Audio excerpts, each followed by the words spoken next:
दोस्तों आज के वीडियो में ट्रांसफॉर्मर चार्जिंग क्या होती है, यह कौन से ट्रांसफॉर्मर में की जाती है, ट्रांसफॉर्मर चार्जिंग कितने समय में की जाती है और ट्रांसफॉर्मर चार्जिंग जरूरी क्यों है, और दोस्तों साथ ही साथ से रिलेटेड इलेक्ट्रिकल इंटरव्यू में पूछे जाने वाले क्वेश्चन पर बात करेंगे। तो दोस्तों बिना देर करे वीडियो शुरू कर लेते हैं। पहला जो पॉइंट हम जानेंगे, आखिर ट्रांसफॉर्मर चार्जिंग क्या होती है और दोस्तों कौन से ट्रांसफॉर्मर में चार्जिंग की जाती है।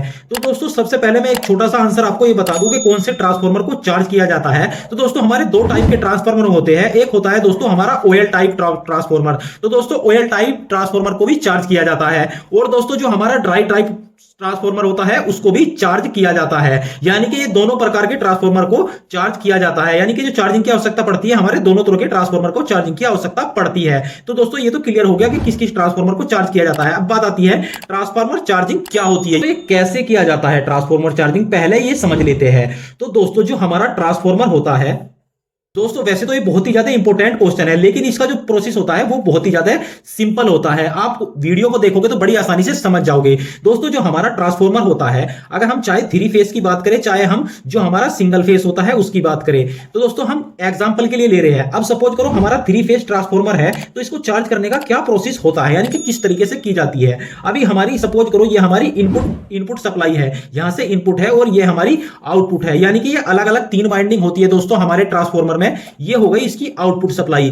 तो हम क्या करते हैं इस कंडीशन में, जब चार्ज करना होता है, ये हमारी जो इनपुट सप्लाई है यहां पर हम सप्लाई को जोड़ देते हैं। यहां पर क्या करेंगे, हम सप्लाई को इनपुट में जोड़ देते हैं अपने ट्रांसफॉर्मर पर। और दोस्तों जो इसकी आउटपुट होती है इस पर हम कोई भी सप्लाई नहीं जोड़ते हैं, ये तीनों को अलग अलग ऐसे ही हम यानी कि ओपन छोड़ देते हैं। जो यानी कि सेकेंडरी वाइंडिंग जो है, ये आउटपुट जो सप्लाई है हम खाली ही छोड़ देते हैं कुछ टाइम के लिए। यानी कि दोस्तों इसको ऐसे समझो तो कुछ टाइम के लिए हमारा जो ट्रांसफॉर्मर होता है इसको हम एनर्जाइज करके छोड़ देते हैं। एनर्जाइज मतलब दोस्तों, एनर्जाइज का मतलब होता है हमने इनपुट में तो सप्लाई जोड़ दी, यानी कि इसके अंदर क्या हुआ दोस्तों, हमारे इसके अंदर सप्लाई आई और इसके अंदर मैग्नेटिक फील्ड बनता है, और जिससे क्या होता है जो हमारी ये प्राइमरी जो वेंडिंग है दोस्तों, ये प्राइमरी वेंडिंग से ही मैग्नेटिक फील्ड बनता है, और इलेक्ट्रोमैग्नेटिक फील्ड बनने के बाद क्या होता है हमारी सेकेंडरी वाइंडिंग में भी सप्लाई आ जाती है, लेकिन इस पर हम कोई सप्लाई नहीं जोड़ते हैं, यानी कि इस पर हम कोई भी लोड नहीं जोड़ते हैं। तो दोस्तों इस तरीके से हम अपने ट्रांसफॉर्मर को एनर्जाइज करके रखते हैं। तो दोस्तों इसी प्रोसेस को ही क्या कहते हैं, हम ट्रांसफॉर्मर चार्जिंग कहते हैं। तो दोस्तों ये तो क्लियर हो गया कि आखिर ट्रांसफॉर्मर चार्जिंग किया कैसे जाता है, लेकिन अब एक इंपॉर्टेंट बात आ जाती है दोस्तों। इंपॉर्टेंट बात यह है कि दोस्तों अब आपको ये पता होना बहुत ही जरूरी हो जाता है कि आखिर हमको क्या कब आवश्यकता पड़ती है अपने ट्रांसफॉर्मर को चार्जिंग करने के लिए, यानी कि कब हमको आवश्यकता पड़ेगी जो हमारा ट्रांसफॉर्मर है उसको चार्जिंग करना ही पड़ेगा।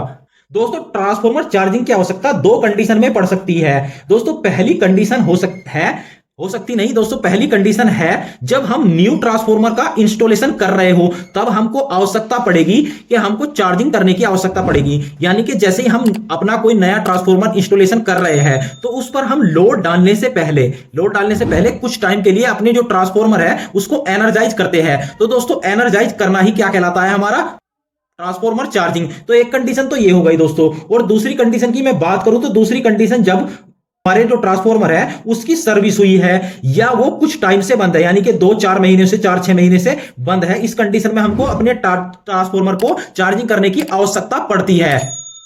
तो दोस्तों अब आपके मन में एक क्वेश्चन आ रहा होगा, जो तीसरा पॉइंट भी है हमारा, कि आखिर लोड डालने से पहले ही हमें ट्रांसफॉर्मर को चार्ज क्यों करना पड़ता है, ऐसी आवश्यकता क्यों आ जाती है कि मतलब चार्ज करना ही पड़ेगा तभी हम इस पर लोड डाल सकते हैं। तो दोस्तों इसका जवाब भी बहुत ही सिंपल सा है। सबसे पहला पॉइंट था इंस्टॉलेशन, यानी कि जब न्यू ट्रांसफॉर्मर का इंस्टॉलेशन हो रहा है तो उस टाइम क्यों आवश्यकता पड़ती है। दोस्तों उस केस में क्या होता है, उस केस में हम क्या कर रहे होते हैं, हम अपने ट्रांसफॉर्मर जो होता है दोस्तों, ट्रांसफॉर्मर में ऑयल डाल रहे होते हैं। दोस्तों कभी कभी क्या करते हैं हम, जो ऑयल टैंक होता है, कभी कभी तो हम ऑयल टैंक से डायरेक्ट अपनी जो ट्रांसफॉर्मर का टैंक होता है तो डायरेक्ट हम ऑयल वाले टैंक से डायरेक्ट अपने जो ट्रांसफॉर्मर है उस टैंक में ऑयल डाल देते हैं। और किसी कंडीशन में क्या होता है कि हम फिल्टर मशीन द्वारा, जो हमारी फिल्टर मशीन आती है तो दोस्तों उसके द्वारा हम ऑयल को फिल्टर कर उसके बाद हम फिल्टर ऑयल को अपने ट्रांसफॉर्मर में डालते हैं। तो दोस्तों ये 2 कंडीशन में ही हम अपने ट्रांसफॉर्मर में ऑयल डालते हैं, या तो फिल्टर करके डालेंगे या बिना फिल्टर का ऑयल डालेंगे। तो दोस्तों जब हम ऑयल फिल कर देते हैं, ऑयल फिल करने के बाद हमको डाउट रहता है कहीं हमारे ऑयल के साथ में कोई मॉइस्चर तो नहीं चला गया।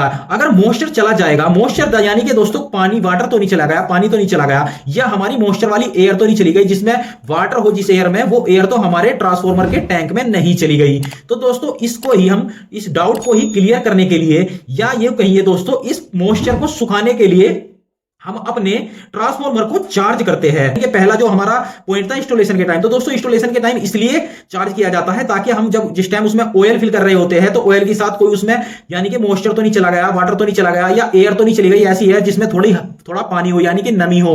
तो दोस्तों उस कंडीशन में हम ट्रांसफॉर्मर को चार्ज करते हैं। चार्ज करने से क्या होता है दोस्तों, जो हमारा ट्रांसफॉर्मर है उसकी बाइंडिंग क्या होती है, हीट होती है। क्योंकि दोस्तों जब उसमें इलेक्ट्रिसिटी जाएगी और दोस्तों उसमें मैग्नेटिक फील्ड बनेगा, तो उस कंडीशन में क्या होगा, हमारी जो बाइंडिंग होती है ट्रांसफॉर्मर की वो हीट होती है। और दोस्तों जब वो हीट होती है तो जो उसमें पानी होता है, जो वाटर होता है, वो हीट होने पे क्या होता है दोस्तों, वो भाप बन जाता है। और जब भाप बन जाता है तो वो भाप बन के उड़ने लगता है। और दोस्तों जो उसमें साइड में एक नली लगी होती है, जो एयर निकलने के लिए, एयर पास करने के लिए एक ट्रांसफॉर्मर में एक नली लगी होती है, पाइप लगी होती है, उसके द्वारा क्या होती है दोस्तों, उसके द्वारा वो एयर बनकर यानी कि भाप बनकर उड़ जाता है पानी। और दोस्तों इस तरीके से हमको जो हमारा, अगर थोड़ा बहुत वाटर गया भी होगा, वाटर या दोस्तों ऐसी एयर गई होगी जिसमें वाटर मिक्स हो यानी कि मॉइस्चर एयर गई हो, तो दोस्तों उस कंडीशन में क्या होता है, वो सारे मॉइस्चर क्या हो जाता है, सूख जाता है। तो इसलिए हमें चार्जिंग करना जरूरी हो जाता है। क्योंकि दोस्तों जब अगर चार्जिंग नहीं करेंगे तो उस कंडीशन में क्या हो सकता है दोस्तों, अगर उसमें हमारी क्या होती है, उसमें इलेक्ट्रिसिटी बह रही होती है। दोस्तों जब इलेक्ट्रिसिटी बह रही होती है उसमें मैग्नेटिक फील्ड भी बन रहा होता है, तो उस कंडीशन में उसमें शॉर्ट सर्किट होने के चांस बढ़ जाते हैं। अगर दोस्तों हम इस तरीके से ट्रांसफॉर्मर को चार्ज नहीं करेंगे तो हमारे ट्रांसफॉर्मर में शॉर्ट सर्किट हो सकता है। क्योंकि दोस्तों उसमें इलेक्ट्रिसिटी होती है और उसमें हाई वोल्टेज होते हैं, लगभग मिनिमम मान लो आप 400 वोल्टेज तो मिनिमम होती है, 440। अगर इतने वोल्टेज में हम पानी डालेंगे तो आग लगने के चांस बढ़ जाते हैं। तो दोस्तों शॉर्ट सर्किट होने से यानी कि अपने ट्रांसफॉर्मर की सेफ्टी के लिए ही हम चार्जिंग का इस्तेमाल करते हैं, यानी कि चार्ज करते हैं अपने ट्रांसफॉर्मर को। अब आती है दूसरी कंडीशन की बात। तो दोस्तों दूसरी कंडीशन, जब हम सर्विस करते हैं, अपने ट्रांसफॉर्मर की सर्विस या मेंटेनेंस करते हैं, उस कंडीशन में भी हमको चार्ज की आवश्यकता पड़ती है। तो दोस्तों इस कंडीशन में भी सेम ही समझ लो आप, जब हम अपने ट्रांसफॉर्मर की सर्विस करेंगे तो हम उसको पूरी तरीके से ओपन करते हैं। और जब ओपन कर लिया, बाइंडिंग वगैरह भी हम बाहर निकालते हैं अपने ट्रांसफॉर्मर की, और बाइंडिंग बाहर निकालते हैं हम दोबारा से उसको, यानी कि दोबारा से उसमें ऑयल भरते हैं, ऑयल को फिल्टर करते हैं या न्यू ऑयल भरते हैं। तो दोस्तों इसमें भी यही डर रहता है, जब हम ऑयल चेंज किया है तो दोस्तों मॉइस्चर आने का चांस इसमें भी है। तो दोस्तों इसीलिए इसको भी चार्ज करना आवश्यकता पड़ जाती है। और दोस्तों बंद ट्रांसफॉर्मर की बात करें, अगर कोई 5-7 महीने से बंद है, 5-6 महीने से, तो दोस्तों उस पर हम डायरेक्ट लोड तो नहीं डाल सकते, क्योंकि हम देखेंगे पहले सर्विस करेंगे उसके बाद ही हम उसको यूज करते हैं। ऐसे 5-6 महीने से बड़ा बंद ट्रांसफॉर्मर अगर हम उसको यूज करने लग जाए तो कोई बड़ा फॉल्ट हो सकता है, बड़ा नुकसान हो सकता है। तो इसी कारण पहले उसकी हम सर्विस करेंगे और उसके बाद उसका इस्तेमाल करेंगे। और दोस्तों मैं एक चीज और बता दूं, अगर आपके मन में डाउट आ रहा होगा तो पहला डाउट यह है, अगर मॉइस्चर हमारे ट्रांसफॉर्मर में मॉइस्चर चला भी गया तो क्या होगा दोस्तों। तो मॉइस्चर जाने से क्या होगा, एक तो हमारे जो ट्रांसफॉर्मर है उसकी लाइफ कम हो जाएगी, और दोस्तों दूसरा है शॉर्ट सर्किट का चांस, यानी कि उसमें बहुत ज्यादा करंट फ्लो हो रहा होता है, आप जानते हो दोस्तों। तो दोस्तों उसमें शॉर्ट सर्किट होने का चांस होता है। इसीलिए हमको क्या है, अपने ट्रांसफॉर्मर को चार्ज करना इसलिए आवश्यकता हो जाता है, यानी कि बहुत ही ज्यादा जरूरी हो जाता है। तो उम्मीद है दोस्तों आज की वीडियो से कुछ आपको अच्छी जानकारी मिली होगी। वीडियो कैसा लगा प्लीज दोस्तों लाइक करके जरूर बताइए। अगर आप हमारे चैनल पर नए हैं तो अभी चैनल को सब्सक्राइब करके बेल आइकन प्रेस कर लीजिए, ताकि आने वाली वीडियो की नोटिफिकेशन आप लोगों को मिलती रहे। आज की वीडियो में धन्यवाद, मिलते हैं अगली वीडियो में।